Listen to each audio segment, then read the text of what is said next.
L'Incontournable, le balado présenté par la CCI française au Canada, vous propose d'écouter celles et ceux qui construisent chaque jour la communauté d'affaires franco-canadienne. Profitez de ce quart d'heure incontournable, installez-vous et écoutez.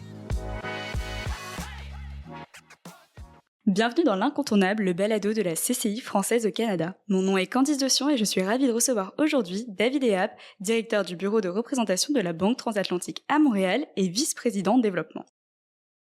Banque privée internationale par essence, la Banque transatlantique se place comme la banque des Français de l'étranger et accompagne en outre ses clients dans leur expatriation ou leur opération transfrontalière. Bonjour David. Bonjour Candice, heureux de te retrouver.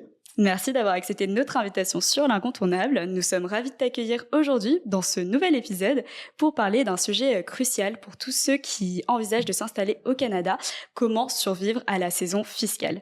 Avant de rentrer dans le vif du sujet, est-ce que tu pourrais un petit peu nous présenter la Banque transatlantique et ses différentes missions ? Bien sûr, avec plaisir. Donc bonjour à toutes nos auditrices et nos auditeurs.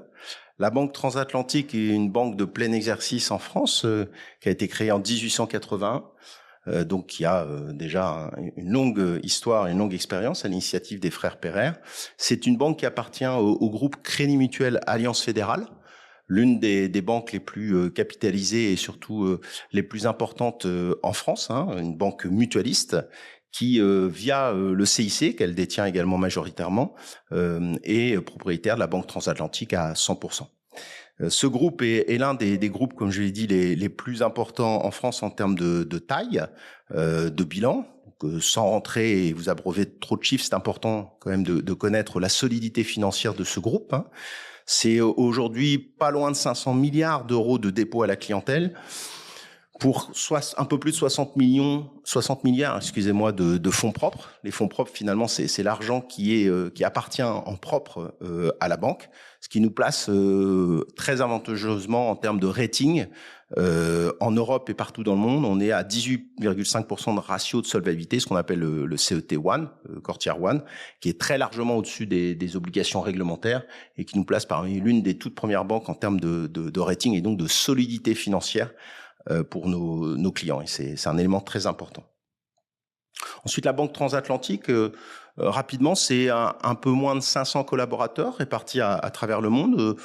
On va dire les trois quarts au siège à Paris, avenue Franklin Roosevelt, et puis le reste réparti dans nos 11 implantations à l'international.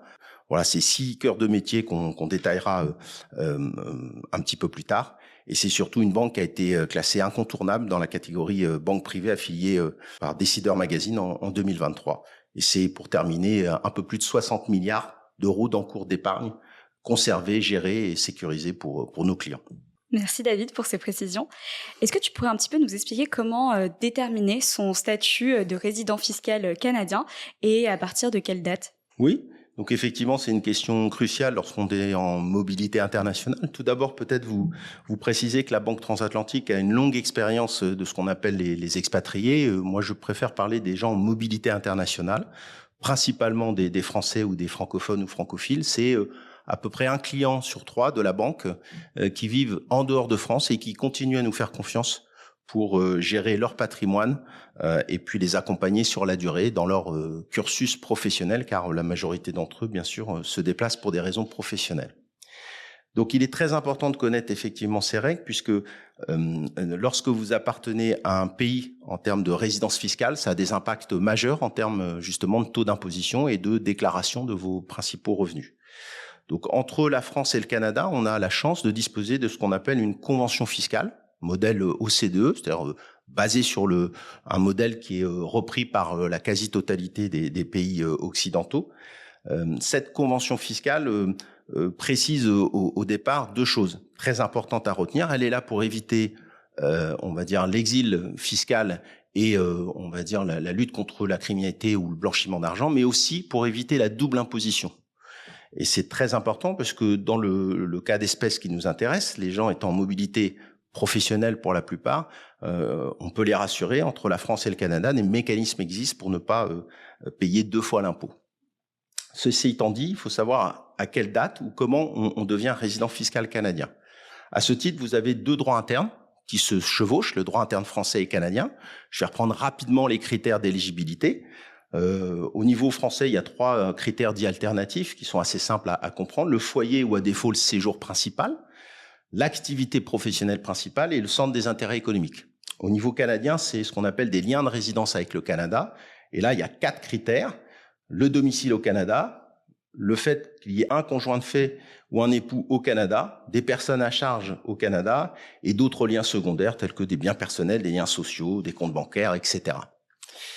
Alors, pour simplifier cette problématique, en fait, on applique tout simplement la convention fiscale entre la France et le Canada qui règle le sujet. Pourquoi ? Parce qu'en termes de hiérarchie des droits, la convention fiscale se place au-dessus des droits internationaux et ça permet très efficacement de traiter le sujet. Donc, je vais vous donner les différents éléments d'appréciation. Donc, si chacun des contribuables est résident de chaque État selon les règles précisées précédemment, il convient donc d'appliquer la convention et elle fixe des critères dits successifs pour savoir si vous êtes résident de France et du Canada. Successif, ça veut dire qu'on prend le premier critère. Si celui-ci permet de trancher définitivement, on s'arrête là et ça permet de savoir si on est résident d'un État ou de l'autre, car on ne peut pas être résident des 2 États. Il y a 4 critères dits successifs. J'y viens. Le premier, c'est le foyer d'habitation permanent. Le deuxième, c'est le centre des intérêts vitaux. Par cela, ça recouvre les termes d'intérêts familiaux et économiques. Le troisième critère, c'est le séjour habituel. Et le quatrième critère, c'est la nationalité ou la citoyenneté au Canada. Alors, c'est très important qu'on revienne sur chacun de ces critères, car quelquefois, on a une appréciation, une compréhension peut-être un peu floue ou large de ces critères. Le foyer d'habitation permanent, c'est quoi ? C'est le fait de disposer d'une adresse, d'un lieu où on a la capacité de séjourner avec ses meubles, ses habitudes, que ça soit une propriété, une location ou même mis à titre gracieux. Ça veut dire que dès lors que vous n'avez plus une adresse dans un pays, automatiquement vous êtes résident fiscal de l'autre. Donc ça peut régler dans la grande majorité des cas le problème. Si par contre vous continuez à conserver 2 foyers d'habitation permanents, notamment lorsque vous avez une résidence secondaire, etc., à ce moment-là on passe au deuxième. Le deuxième, c'est le centre des intérêts vitaux, familiaux et économiques. Voilà, c'est assez simple aussi. C'est est-ce que vous êtes finalement parti avec votre époux, votre conjoint, vos enfants, ça c'est les relations familiales, ou économiques, c'est-à-dire est-ce que vous êtes parti par exemple pour être embauché dans un pays avec un salaire, une mission, auquel cas là c'est assez simple, ou est-ce que si vous êtes retraité, est-ce que vous tirez des revenus principalement d'un pays ou de l'autre, ou est-ce que votre patrimoine est plus localisé dans un pays ou dans un autre ? Souvent, d'ailleurs, lorsque les critères on n'arrive pas à trancher en fonction des différents critères, on revient finalement sur ce deuxième critère qui permet d'établir de manière assez claire le lien d'appartenance. Le troisième critère, c'est le séjour habituel. Alors celui-ci, contrairement à ce qu'on pense, c'est pas les fameux 183 jours de résidence dans un pays ou un autre, c'est est-ce que en tant que contribuable, on a l'habitude ou pas de passer du temps dans un pays ou dans l'autre. Et ce temps passé, c'est la notion de séjour habituel. Et le séjour habituel, c'est pas un nombre de jours. C'est est-ce que dans l'année, on a l'habitude fréquemment de revenir, par exemple, régulièrement en France si on habite au Canada, ou inversement, ça peut être des courts séjours mais à répétition, ou simplement des séjours de 3, 4 ou 5 mois dans un pays et peut-être un peu plus dans l'autre. Ça permet pas non plus de trancher. Il faut vraiment qu'on ait plus de lien de séjour habituel. Et ensuite, la citoyenneté ou la nationalité, là aussi c'est très compliqué de trancher, en tout cas pour les gens qui ont l'habitude de passer beaucoup de temps entre les 2 pays, parce que souvent ils ont la double nationalité. C'est pour ça que je dis que bien souvent c'est le premier ou deuxième critère qui permet de trancher clairement, parce que je vous rappelle, dès que un critère permet de trancher, on s'arrête, on passe pas aux autres. Donc, je rappelle, foyer d'habitation permanent ou centre des intérêts vitaux. Donc, pour répondre très clairement à ta question, si je suis envoyé en mission d'expatriation par mon employeur ou si j'ai été embauché depuis la France pour pourvoir un poste au Québec, le jour où j'arrive au Québec pour prendre mes fonctions, normalement, on considère qu'on est résident fiscal de ce pays, même si c'est en cours d'année. Alors, ce qui peut se passer, c'est qu'on peut être résident fiscal de ce pays si on arrive seul, et puis peut-être rattacher les autres membres du foyer s'ils viennent avec 2, 3 ou quelques mois de décalage. Imaginons une prise de fonction en mai, et puis finalement la famille vient en septembre simplement pour que les enfants aillent à l'école et puis qu'on puisse tous s'installer.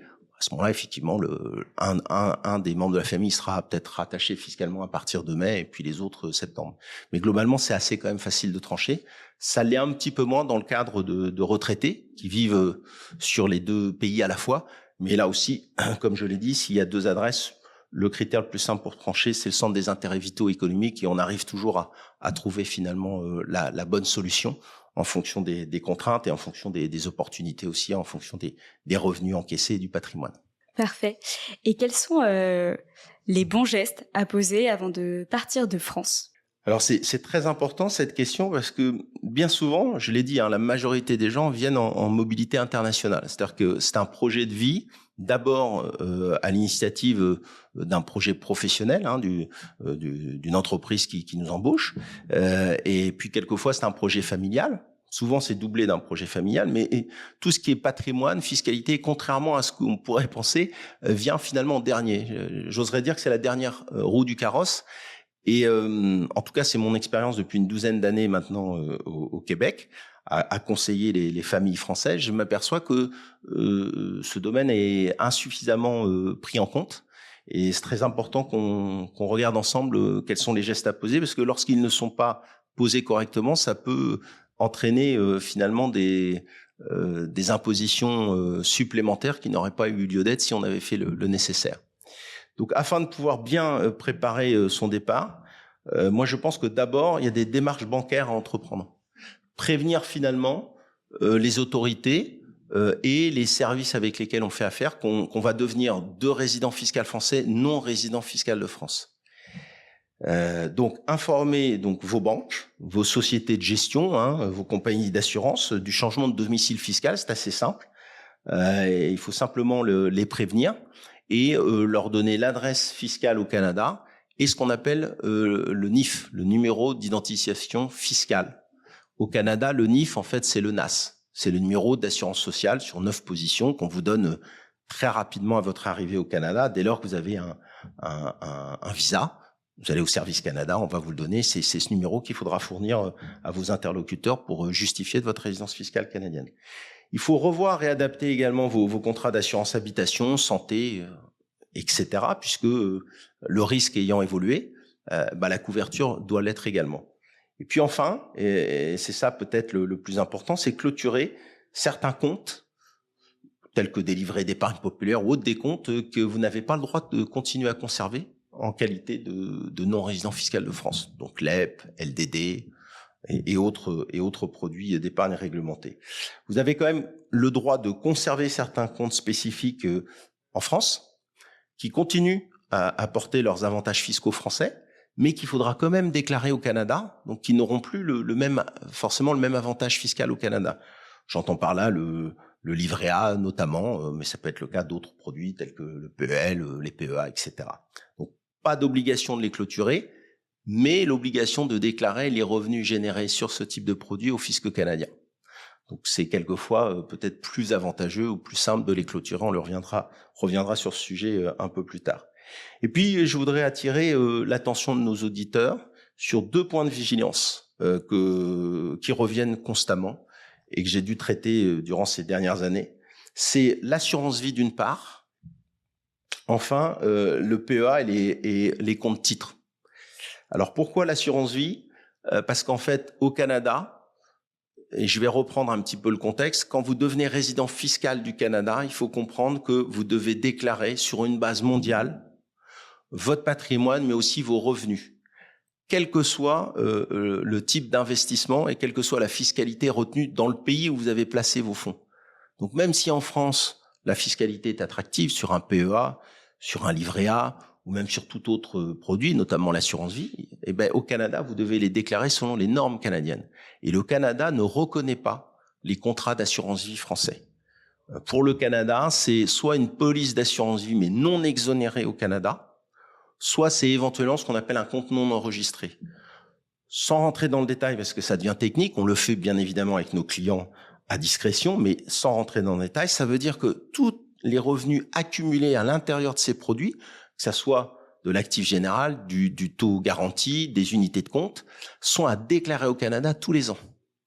Donc on voit bien qu'il y a un vrai problème parce que c'est pas le cas en France et donc ces produits ont été souscrits à l'époque en tant que résident fiscal français avec la double mission de protéger le bénéficiaire mais aussi d'avoir une fiscalité attractive. Ce n'est plus le cas en arrivant au Canada, donc il faut s'en préoccuper de toute urgence, je dirais. Et ensuite le PEA.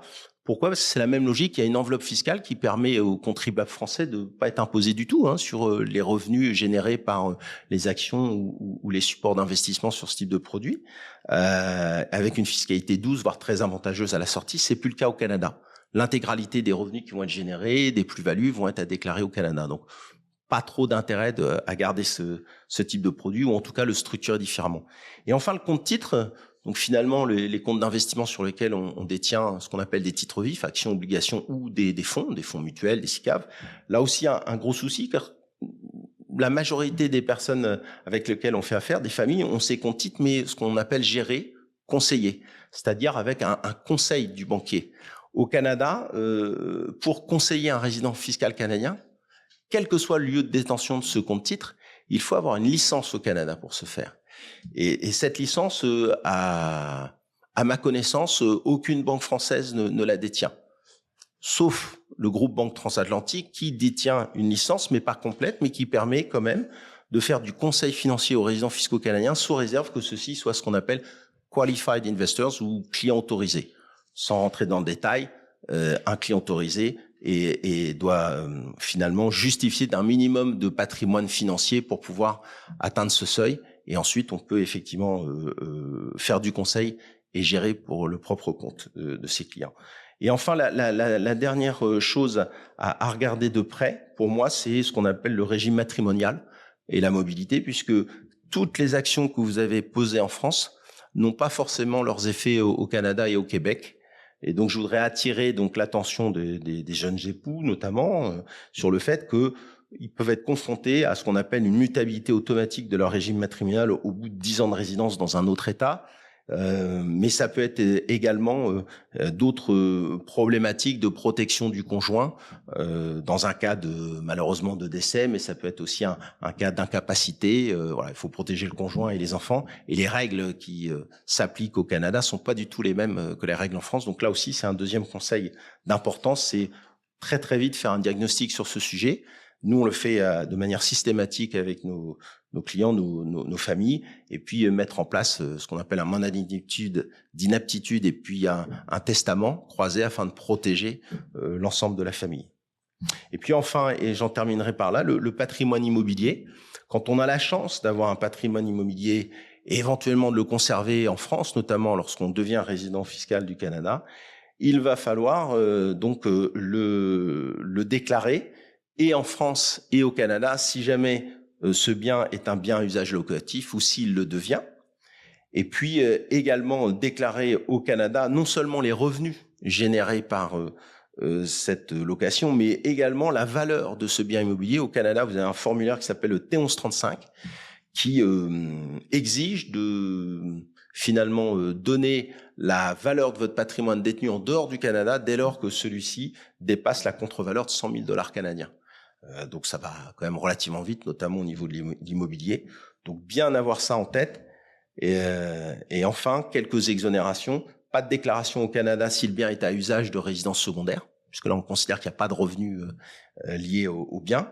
Et puis aussi une petite note, là aussi je vais pas dans le détail, mais sur l'exit tax, mais l'exit tax canadienne, sachez que voilà, il y a un impôt dû au départ du Canada.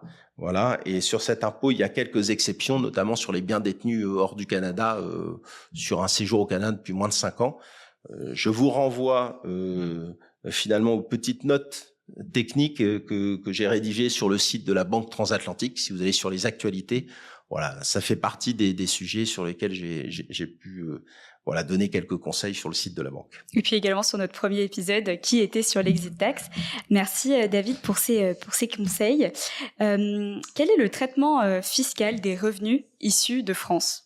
Alors, merci de poser cette question. Là aussi, peut-être éclaircir la façon dont il faut réfléchir sur ces revenus pour ensuite vous donner les seuils d'imposition. Donc, on se place dans le contexte où on est devenu résident fiscal du Canada. À ce titre, vous ne pouvez être que non résident fiscal de France.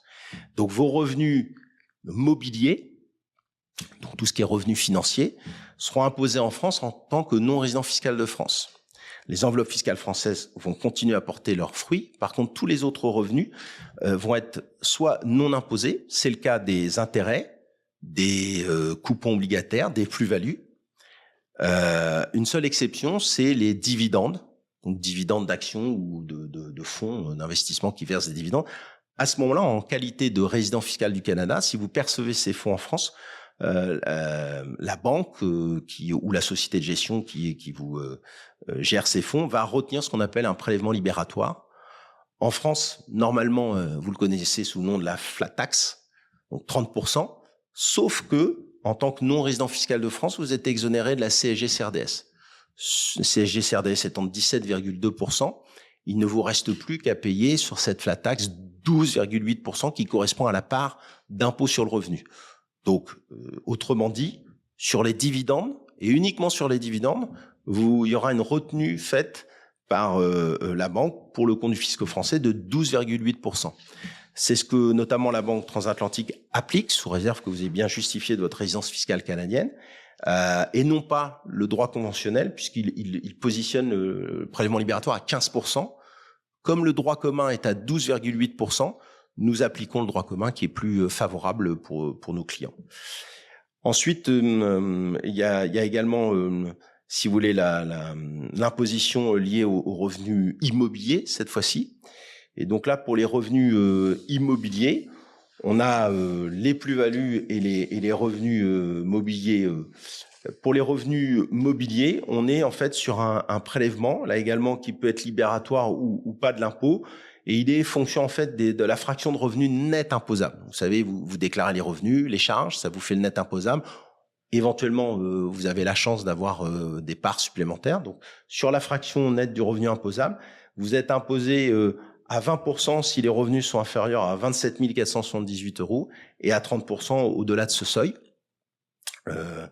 Et puis, vous avez malheureusement pas d'exonération de la CSG-CRDS qui, elle, sera à 17,2% pour un résident canadien en France sur ses revenus locatifs, mais on est bien sur une base nette, revenus locatifs net.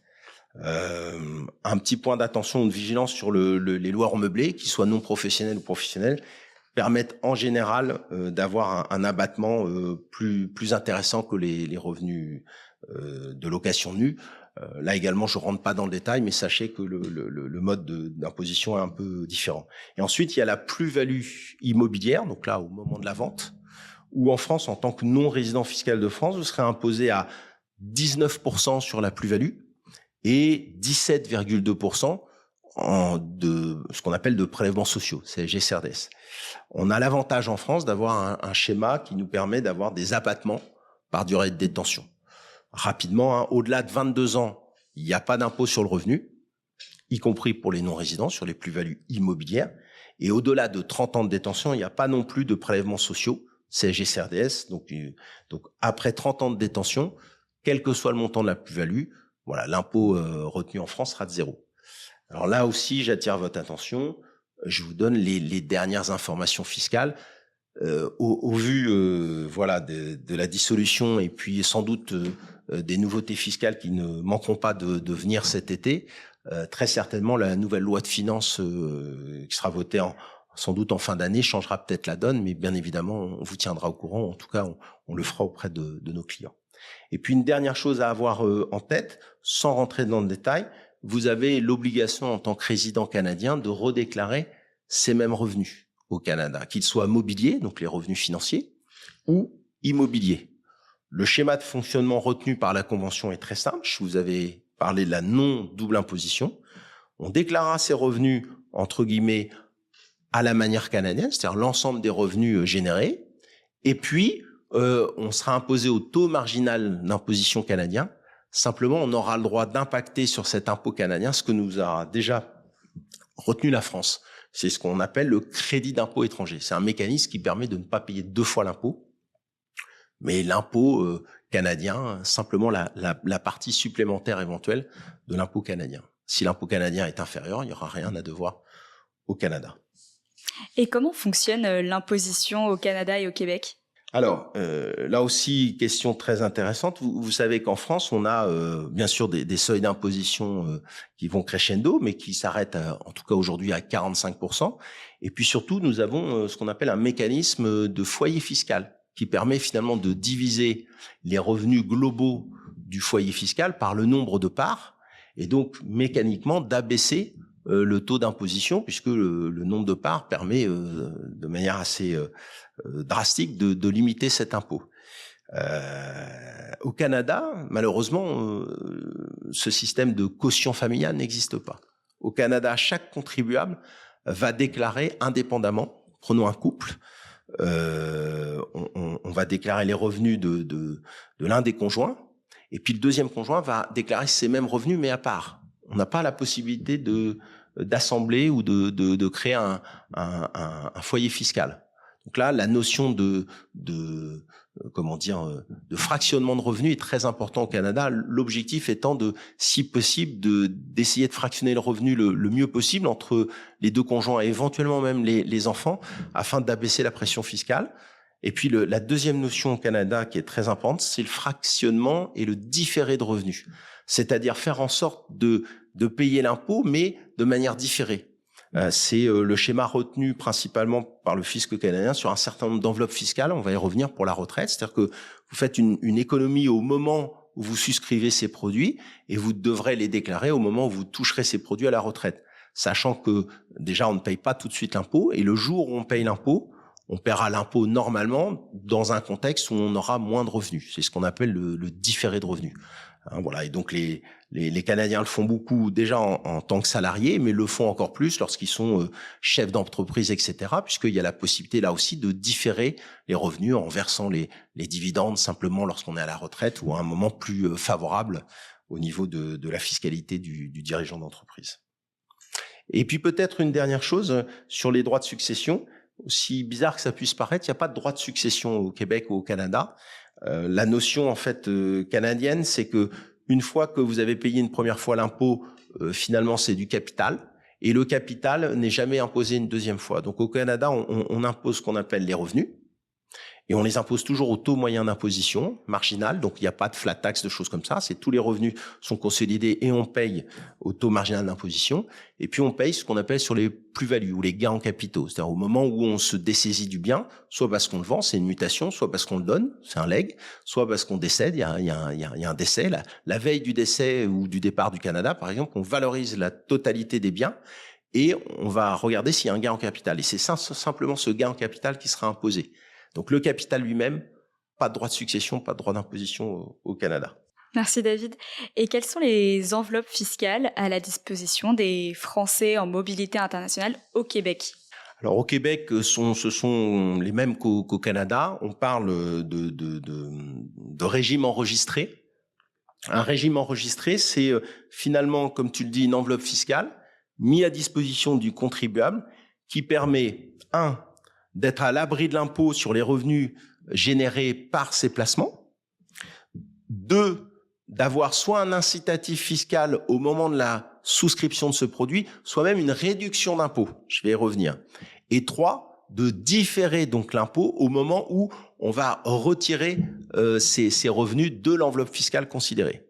Donc 2 choses à retenir. La première, les enveloppes fiscales françaises ne sont pas valables ou reconnues au Canada. Donc attention, si possible, discuter avec quelqu'un qui connaît le fonctionnement et canadien et français de ces enveloppes fiscales pour voir si ça vaut la peine ou pas de les conserver. Par contre, au Canada ou au Québec, dès lors que vous devenez résident fiscal du Canada ou du Québec, à ce moment-là, vous avez la possibilité de souscrire ce qu'on appelle donc soit les régimes enregistrés d'épargne-études, ça c'est pour préparer le financement des études des enfants. Schématiquement, c'est la possibilité de percevoir jusqu'à un certain montant de cotisation, jusqu'à 30% d'incitatifs du gouvernement fédéral et provincial sous forme d'aide aux études qui vont abonder vos cotisations et dans une enveloppe qui elle-même va pouvoir générer des revenus toujours à l'abri de l'impôt. Et c'est au moment des études supérieures des enfants. Au Canada, On considère que c'est à partir de leurs 16 ou 17 ans, c'est-à-dire l'équivalent de la première en France. On appelle ça le cégep ici. On considère qu'ils vont commencer leur cycle supérieur. Et à partir de ce moment-là, on peut décaisser. Tout le capital qui aura été mis sera net d'impôt. Il faudra simplement déclarer les subventions reçues, puis éventuellement, et on l'espère, les intérêts et les plus-values générées sur ce type de contrat. Ensuite, vous avez ce qu'on appelle le régime enregistré d'épargne retraite, ou le RER, ici. Là, c'est un programme très intéressant puisqu'il permet de se constituer une retraite par capitalisation. Là aussi, schématiquement, c'est 18% des revenus consolidés de la personne dans l'année qu'il a le droit de cotiser sur ce type de produit. Toutes les années, il cumule des droits à cotisation qu'il ne perd jamais. C'est-à-dire que s'il ne cotise pas une année, il peut cotiser les années suivantes. Donc, tous ces droits à cotisation génèrent donc des possibilités d'investissement pour les contribuables canadiens. Et lorsque le contribuable décide de faire l'effort de mettre ses fonds dans un RER, à ce moment-là, l'ensemble de ses cotisations, il a le droit de les passer en charge sur ses propres revenus. Prenons l'exemple de quelqu'un qui gagnerait 100 000 $ canadiens. Si ses droits à cotisation, à un moment donné, sont de 18 000 $, ces 18 000 $, s'il les investit sur un RER, il pourra déclarer 100 000 moins 18 000, il n'aura plus qu'à déclarer 82 000 de revenus et non plus 100 000. Donc, vous voyez bien qu'il y a une grosse différence puisque en fonction du seuil marginal d'imposition, il y a un retour d'impôt du fisc canadien. Imaginons que vous soyez à 50% de taux d'imposition. Si vous cotisez 20 000, vous aurez un retour de 10 000 $. Et ce retour, c'est directement un chèque du gouvernement qui vous est réattribué et vous en faites ce que vous voulez, soit le conserver pour cotiser pour plus tard, soit le dépenser. C'est vraiment de l'argent qui vous est renvoyé, des impôts canadiens. Ensuite, le fonctionnement de cette enveloppe est assez simple. Pendant toute la durée de vie du RER, vous allez cumuler des revenus, des intérêts, des plus-values. Tous ces revenus sont dans l'enveloppe fiscale, donc à l'abri de l'impôt, ne seront pas imposés pendant toute la durée de détention du produit. Et à l'échéance du produit, lorsque vous ferez des retraits, à ce moment-là, ces retraits devront être déclarés comme des revenus. Alors, je fais un parallèle peut-être un peu rapide et osé, mais c'est un peu le mode du fonctionnement du PER en France où on vous donne la possibilité finalement de préparer votre retraite avec des avantages fiscaux à l'entrée, mais aussi, bien sûr, une facture fiscale à la sortie. Peut-être deux choses à préciser sur ces produits. La première, c'est que vous pouvez cotiser pour le compte de votre conjoint, tout en ayant vous-même les réductions d'impôts. Donc ça, c'est quand même très favorable. Le deuxième, c'est que même en qualité de non-résident fiscal du Canada, vous pouvez conserver ces produits. Parce qu'on arrive au Canada pour y faire sa carrière, et quelquefois on repart. Soit parce qu'on était assigné pendant quelques années simplement en mission d'expatriation, soit parce qu'on a décidé, après avoir passé 15-20 ans au Canada, de revenir pour sa retraite en France. À ce moment-là, ce produit peut être conservé. Et le jour où on sort les fonds, à ce moment-là, il y a une imposition, ce qu'on appelle un prélèvement libératoire, qui est plafonné à 25% au Canada. Comme c'est un produit de retraite, il ne sera pas imposé en France. Et puis là aussi, vous donnez juste quelques petites astuces. En qualité de non-résident fiscal du Canada, le jour où vous ressortez ces montants, vous avez même la possibilité d'avoir une imposition moindre. C'est ce qu'on appelle l'article 216 et 217 de la loi de finances du Canada qui peut vous permettre de réclamer d'être traité comme un résident canadien sur vos revenus de source canadienne. Là aussi, on va pas s'étaler, mais c'est une possibilité qui est offerte. Donc, il y a toujours possibilité de planifier un petit peu sa mobilité internationale eu égard à ces produits. Et le dernier produit sur lequel je voudrais insister, et ça me permet de revenir sur le taux d'imposition du particulier au Canada, c'est le compte épargne libre d'impôt. Là, son fonctionnement est beaucoup plus simple encore. C'est toujours des droits à cotisation qui se cumulent. Là, non pas par rapport à vos revenus, mais tous les ans, le contribuable canadien a le droit de cotiser un certain montant. S'ils ne sont pas utilisés, ils se cumulent année après année. Et vous avez le droit de cotiser dans ce compte épargne libre d'impôt. Tous les revenus et les intérêts générés à l'intérieur de ce produit sont nets d'impôt au Canada et vous pouvez ressortir les fonds quand vous voulez et ces fonds-là ne seront pas imposés puisqu'au départ, il n'y a pas eu de réduction d'impôt ni de subvention. C'est juste que les revenus issus de la gestion de ce compte épargne d'impôt sont nets d'impôt au Canada. Et tout ce que vous retirez une année, vous pouvez le remettre l'année suivante et ça sera toujours net d'impôt. Donc ça, je conseille fortement ce type de produit qui est pas bloqué et qui permet d'avoir un rendement net d'impôt intéressant. Et pourquoi c'est intéressant? J'ai devant moi donc le tableau des niveaux de taux d'imposition fédéral et provincial du Québec. Et je vois que ça monte jusqu'à 53,31% en taux combiné pour les personnes qui auraient des revenus supérieurs à à 125 000 $. Donc ça va quand même très très très vite en termes d'imposition.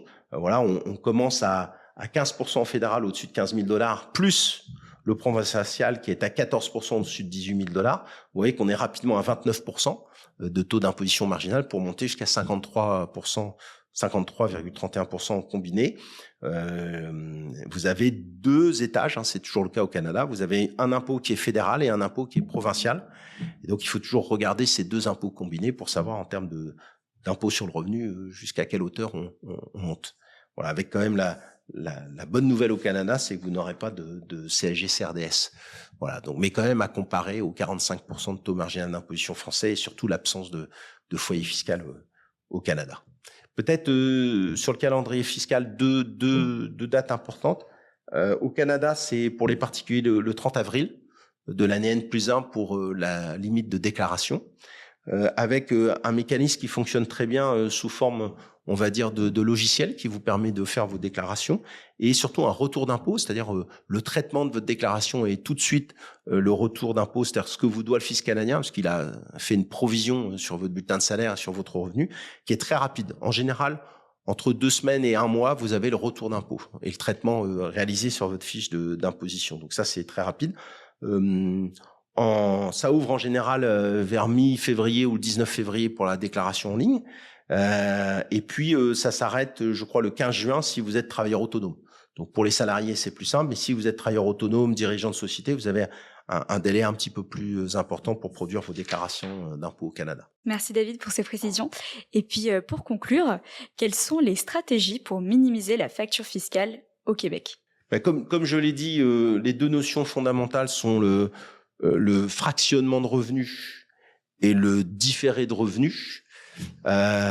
Au-delà de ces 2 stratégies qui sont non seulement reconnues par le fisc canadien et québécois, mais même encouragées, puisque les comptables ont l'habitude de faire beaucoup de déclarations fiscales et travaillent au mieux des intérêts des clients avec ces 2 notions. Vous avez à retenir également, en tant que Français vivant au Canada, ce que j'appelle la planification transfrontalière de vos avoirs. Comme je vous l'ai dit, les enveloppes fiscales françaises qui ont été souscrites dans un cadre français ne sont plus valables au Canada. Donc, vraiment, le meilleur conseil que je puis donner, c'est de faire ce qu'on appelle un bilan patrimonial, une synthèse de votre situation en termes de revenus, de charges, mais également de patrimoine et d'endettement, et à regarder comment ces placements, notamment financiers, mais pas seulement, immobiliers également, comment ils sont répartis entre la France et le Québec ou le Canada, sur quel type de support, et si oui ou non, il y a la possibilité d'optimiser ou en tout cas de faire en sorte de ne pas être pénalisé au Canada par des mesures fiscales ou des produits qu'on aurait souscrits pour des raisons fiscales en France. Je vous ai parlé de l'assurance vie, mais également des PEA ou d'autres supports.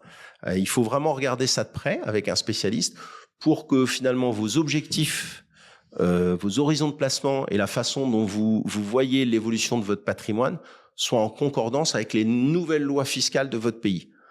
Puisque, et je terminerai là-dessus, le Canada impose la totalité du patrimoine et la totalité des revenus au niveau mondial de ses contribuables. Donc, quel que soit le lieu de dépôt et quelle que soit la fiscalité associée dans le pays où ces placements ont été souscrits. Donc, il faut vraiment avoir ça en tête pour pouvoir faire les meilleurs choix. Merci David pour ton partage d'expertise et ta participation à l'incontournable. Avant de conclure, est-ce qu'il y a un sujet, quelque chose que tu souhaiterais mettre de l'avant que j'ai pas abordé ? Alors, ça sera peut-être l'occasion de se revoir, ma chère Candice, mais je pense qu'effectivement, tout ce qui est protection de la famille, legs, succession, dans un contexte international, est un sujet qui mérite finalement qu'on se revoie ou en tout cas qu'on donne quelques axes de réflexion à nos clients.